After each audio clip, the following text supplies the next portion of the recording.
नमस्कार छात्रों, आज हम हमारे वसन भाग 2 जो पुस्तक है इस पुस्तक से कंचा यह जो पाठ है यह हम पढ़ने वाले हैं। प्रस्तुत पाठ में लेखक ने हमें बाल मनोविज्ञान का वर्णन किया है। तो हम हमारा पाठ नंबर 12 जो है कंचा यह एक कहानी है और इसके जो लेखक है टी पद्मनाभन जी द्वारा यह जो कहानी है यह लिखी गई है और अभी हम यह जो कहानी है इसकी जानकारी प्राप्त करने वाले हैं। आगे हम पाठ के बारे में थोड़ी जानकारी देखेंगे। बच्चों की अपनी दुनिया होती है, वे हर पल कुछ न कुछ सोचते रहते हैं और न जाने अपनी सोच की दुनिया में कहाँ से कहाँ पहुंच जाते। यानी जो बच्चे रहते हैं वो अपने दुनिया में ही एक प्रकार से खोए हुए रहते और वो अपने आप में सोचते हुए उस दुनिया में न जाने कहाँ से कहाँ तक वो चले जाते। बच्चों का मन बड़ा भोला होता है, वे मन में जो बात एक बार ठान लेते हैं उसे पूरा करके रहते हैं। यानी बच्चे अपने मन में जो भी बात ठान लेना यानी क्या कि एक प्रकार से पूरा करने के लिए कि नहीं ये बात मुझे करनी ही है, ऐसा अगर एक बार वो अपने मन में ठान लेते हैं तो वह उस बात को पूरा करके ही रहते हैं। लेकिन कई बार बड़े भी उनकी भावनाओं को समझ नहीं पाते। उनकी भावनाओं को समझने का प्रयास करना चाहिए तथा बच्चों को भी पढ़ाई के समय इधर उधर की बातें न सोचकर पढ़ाई में ध्यान लगाना चाहिए। जो बड़े लोग हैं उन्होंने बच्चों की भावनाओं को समझना चाहिए कि वो उनके मन में क्या बातें शुरू हुई, वो क्या कहना चाहते हैं और उसी के बाद जो बच्चे हैं बच्चों ने भी पढ़ाई के समय इधर उधर की बातों की तरफ ध्यान न देते हुए अपनी जो पढ़ाई है उस पढ़ाई के बारे में ही या पढ़ाई पर ही ध्यान देना चाहिए। यह सब जानकारी जो है तो हम प्रस्तुत पाठ में अप्पू नाम का जो एक लड़का है उसके द्वारा हम पढ़ने वाले, जो कि कंचा यह जो यानी कंचे खेलने के लिए जो बातें उसके दिमाग में चलती रहती है उसके द्वारा हम क्या करने वाले हैं कि पाठ में जानकारी प्राप्त करने वाले हैं। तो हम पाठ देखेंगे। वह नीम के पेड़ों की घनी छाव से होता हुआ सियार की कहानी का मजा लेता आ रहा था। और प्रस्तुत पाठ में जो अप्पू नाम का लड़का है उसके बारे में कहा गया है कि जो नीम के जो पेड़ थे उन पेड़ों की जो घनी छाव थी यानी गहरी छाव जो पड़ी हुई थी उसकी जो छाव थी उस छाव से चलते चलते वह सियार की जो कहानी थी उस कहानी को अपने मन ही मन में दोहराता हुआ उसका मजा लेते हुए आगे जा रहा था। हिलते डुलते उसका बस्ता दोनों तरफ झूमता खनकता था और उसी के बाद उसके जो एक प्रकार से पीठ पर जो लिया हुआ स्कूल का जो बस्ता था यानी स्कूल बैग जो थी तो उस बैग में जो एक प्रकार से रखा हुआ जो सामान था वो जब भी वो चल रहा था तो वो क्या हो रहा था दोनों तरफ झूमता खनकता था यानी उसके अंदर कुछ जो बातें थी वह क्या हो रही थी बज रही थी। स्लेट कभी छोटी शीशी से टकराती तो कभी पेंसिल से। यो वे सब इस बस्ते के अंदर टकरा रहे थे मगर वह न कुछ सुन रहा था न कुछ देख रहा था। उसका पूरा ध्यान कहानी पर केंद्रित था। कैसी मजेदार कहानी कौवे और सियार की। और वह चलते हुए उसके जो स्कूल बैग थी बस्ता जो था उसमें यह सारे जो स्लेट या जो रखी हुई जो पेंसिलें थी वह पेंसिल या जो शीशी थी वह सारे एक दूसरे को टकरा रही थी बज रही थी लेकिन उसका ध्यान उसकी तरफ नहीं था। जो अप्पू नाम का लड़का था उसका उसका पूरा ध्यान जो था कि उसके दिमाग में जो कौवा और सियार की जो कहानी थी उस कहानी के बारे में वह सोच रहा था और रास्ते में उसका मजा लेते हुए चल रहा था। सियार कौवे से बोला, प्यारे कौवे एक गाना गाओ ना, तुम्हारा गाना सुनने के लिए तरस रहा हूँ।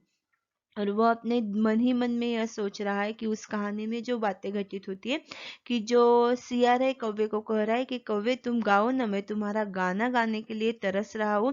यानी एक प्रकार से तुम्हारा गाना सुनने के लिए मैं क्या हूँ बेचैन हूँ। तुम क्या करो मुझे गा के दिखाओ। ऐसे जो सियार है वह कौवे से कह रहा है। कौवे ने गाने के लिए मुंह खोला तो रोटी का टुकड़ा जमीन पर गिर पड़ा।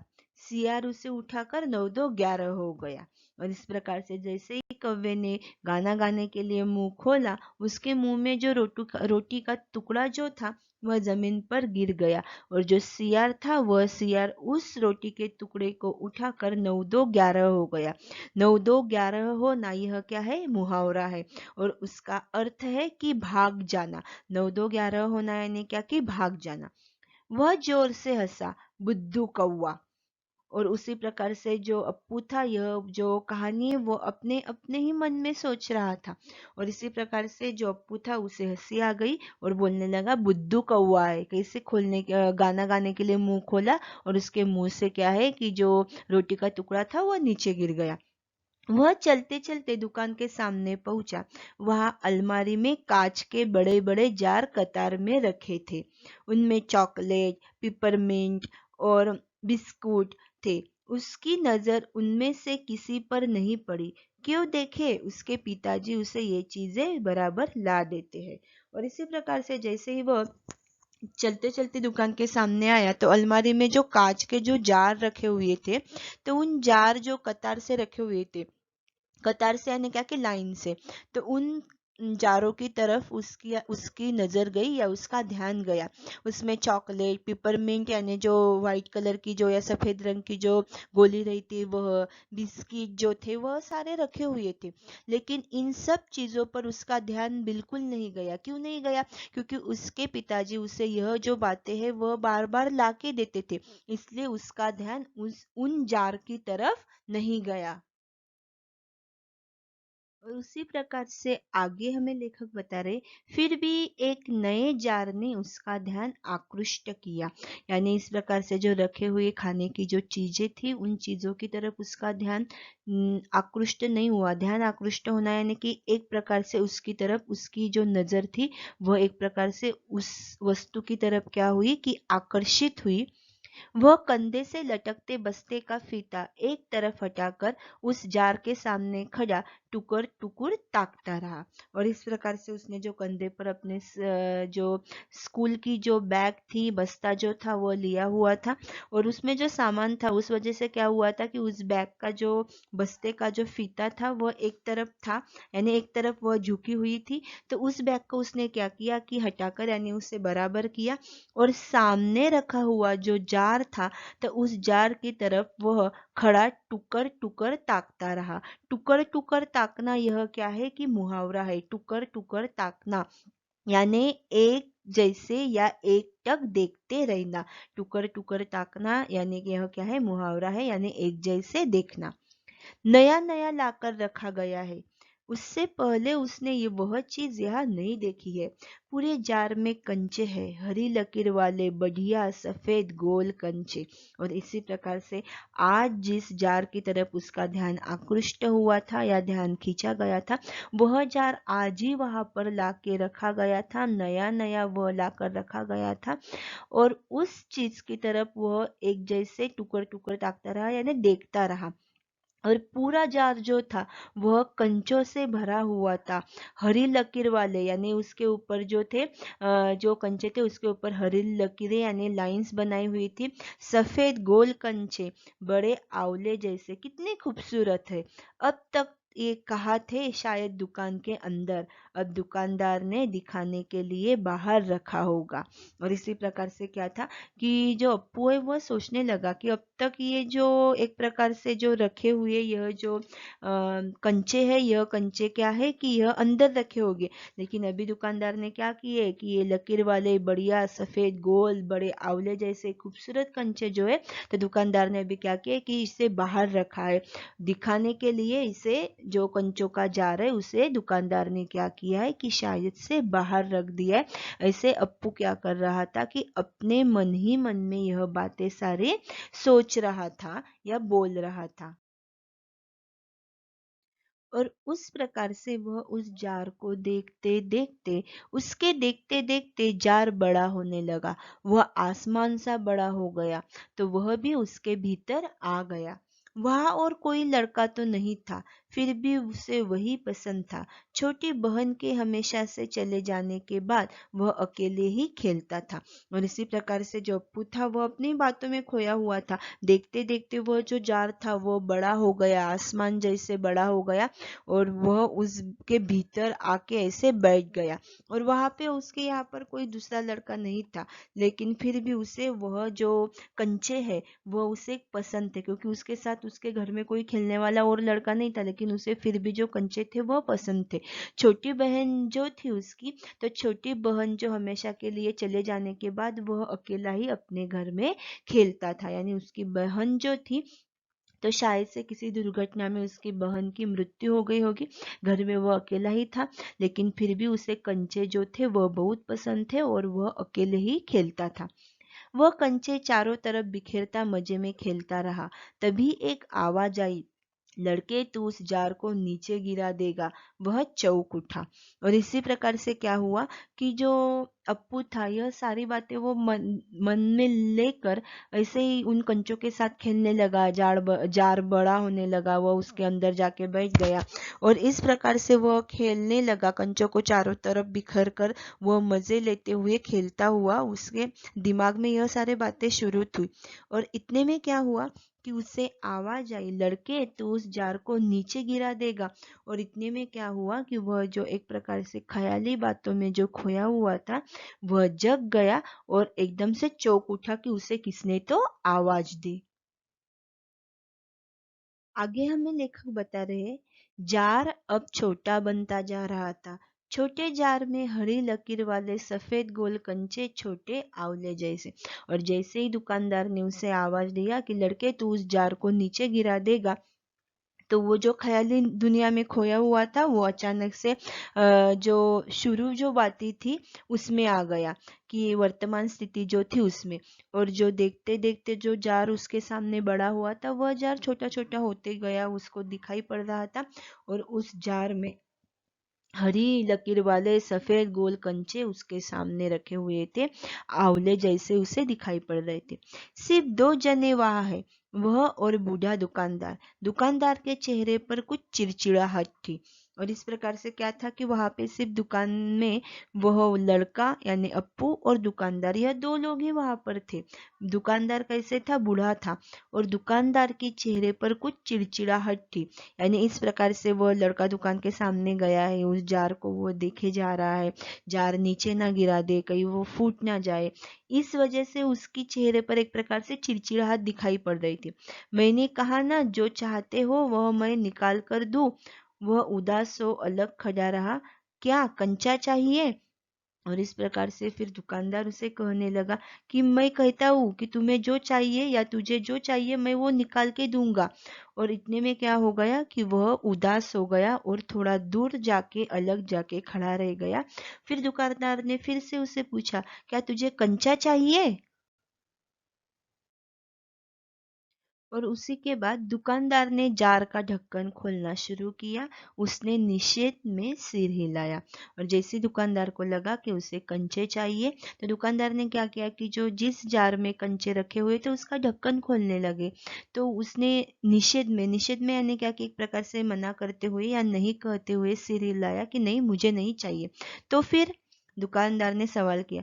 सवाल खूब रहा, क्या उसे कंचा चाहिए, क्या चाहिए? उसे खुद मालूम नहीं है। जो भी हो, उसने कंचों को छूकर देखा। जार को छूने पर कंचे का स्पर्श करने का एहसास हुआ। अगर वह चाहता तो कंचा ले सकता था। और उसी प्रकार से यह सवाल उसे खूब था, यानी उसे जो प्रश्न पूछा गया था कि तुझे कंचे चाहिए क्या, लेकिन उसे खुद भी उसे मालूम नहीं था कि उसे क्या चाहिए। और उसी के बाद उसने जैसे ही जार को छूने का प्रयास किया या जार को छुआ, तो उसे कंचों को छूने का या कंचों को स्पर्श करने का एक प्रकार से एहसास हुआ। और अगर वह चाहता तो वह कंचे ले सकता था, लेकिन उसने कंचे उस समय नहीं लिए। लिया होता तो, और उसी के बाद अगर उसने उसके पास अगर कुछ पैसे होते तो उसने अगर उसे लिया होता तो क्या होता? स्कूल की घंटी सुनकर वह बस्ता थामे हुए दौड़ पड़ा। और उसी के बाद क्या हुआ कि उस दुकान के पास से उसकी जो पाठशाला थी, स्कूल थी, तो स्कूल की घंटी बजी और वह अपना जो एक प्रकार से बस्ता था, स्कूल की बैग जो थी, उसे थामे हुए दौड़ता हुआ अपने स्कूल की तरफ वह चला गया। आगे हम देखेंगे, देर से पहुंचने वाले लड़कों को पीछे बैठना पड़ता है। उस दिन वही सबके बाद पहुंचा था, इसलिए वह चुपचाप पीछे की बेंच पर बैठ गया। और वैसे जैसे ही अप्पू स्कूल में गया तो उनके वहां पर एक नियम था, रूल था कि जो भी लेट आएगा वह क्या होगा, सबसे पीछे बैठेगा। और उसी प्रकार से क्या था कि आज सबसे देर से जो अप्पू था वही पहुंचा था, और इसलिए उसने क्या किया, चुपचाप पीछे की बेंच पर गया और वह बैठ गया।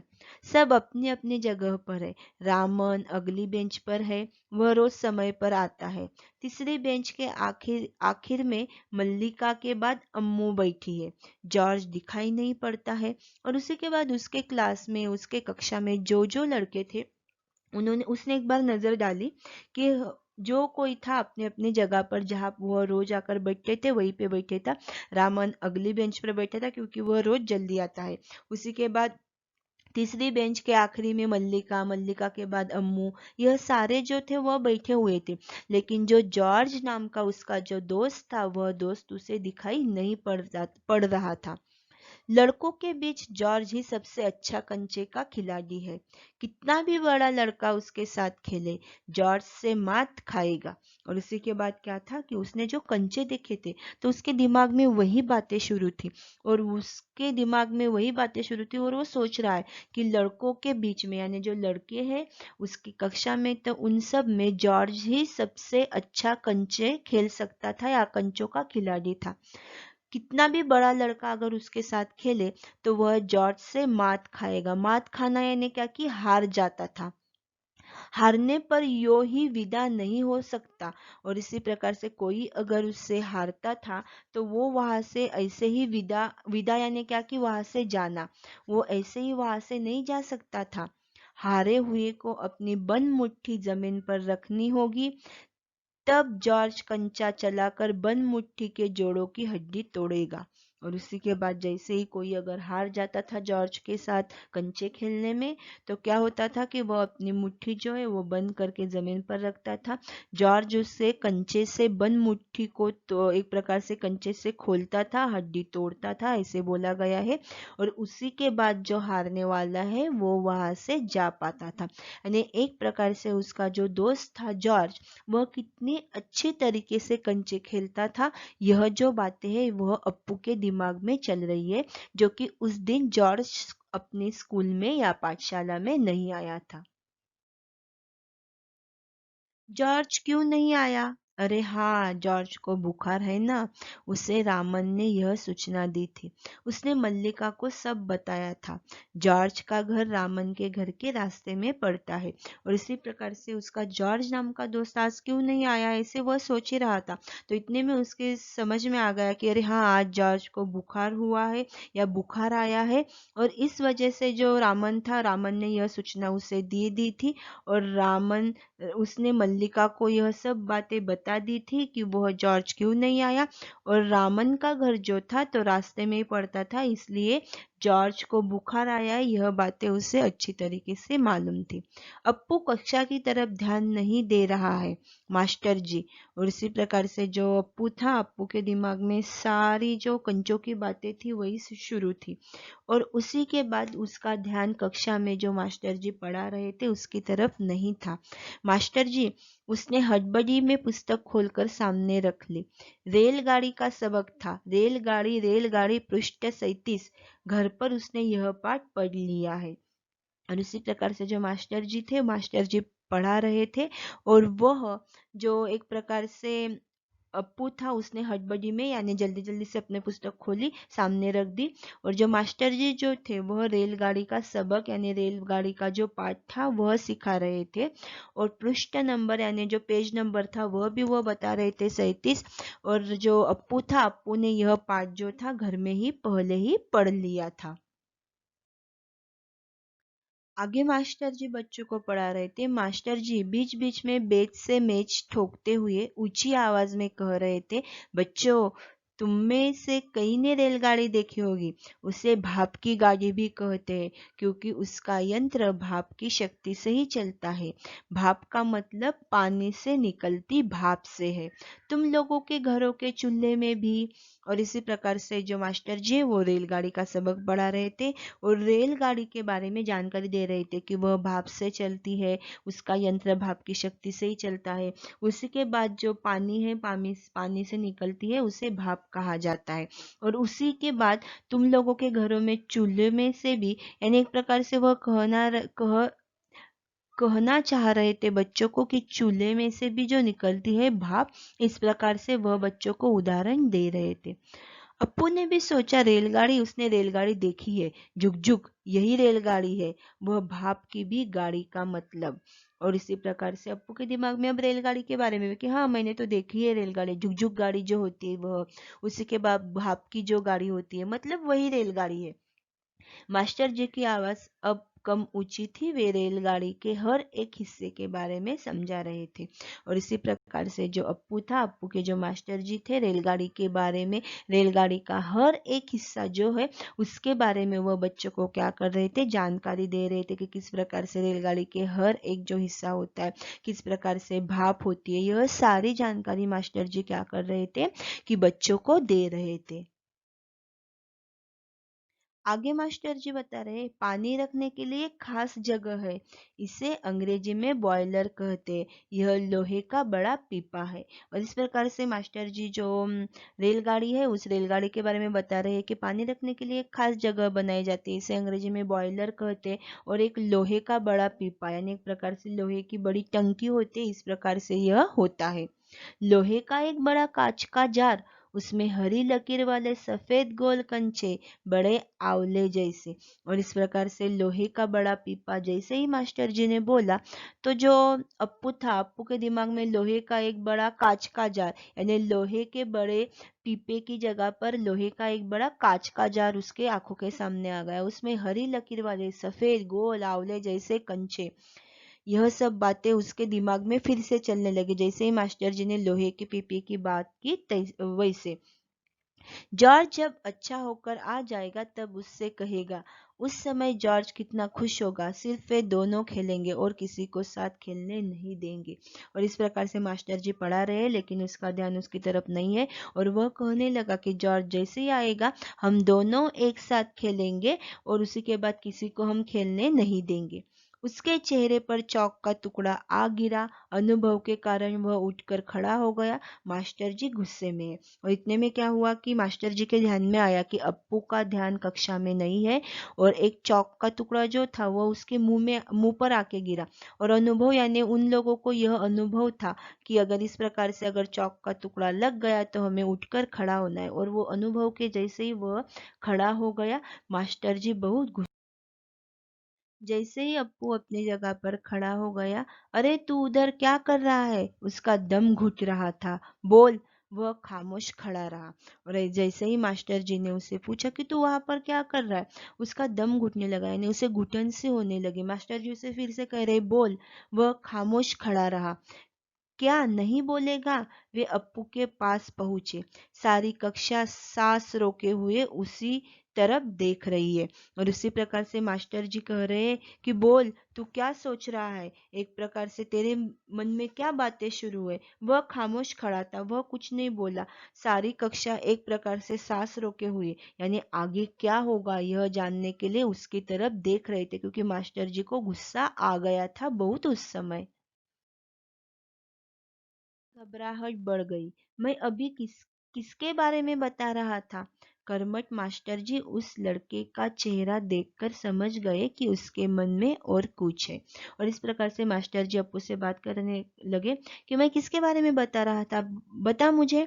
और कर्मठ मास्टर जी, कर्मठ यानी क्या कि अपने काम करने वाले जो मास्टर जी थे, वो उसके चेहरे की तरफ देख के ही समझ गए कि इसका मन कहीं तो एक प्रकार से यह ख्यालों में खोया हुआ था। शायद उसने पाठ पर ध्यान दिया भी हो। अगर दिया है तो उसका जवाब उसके मन से बाहर ले आना उसी में उनकी सफलता है।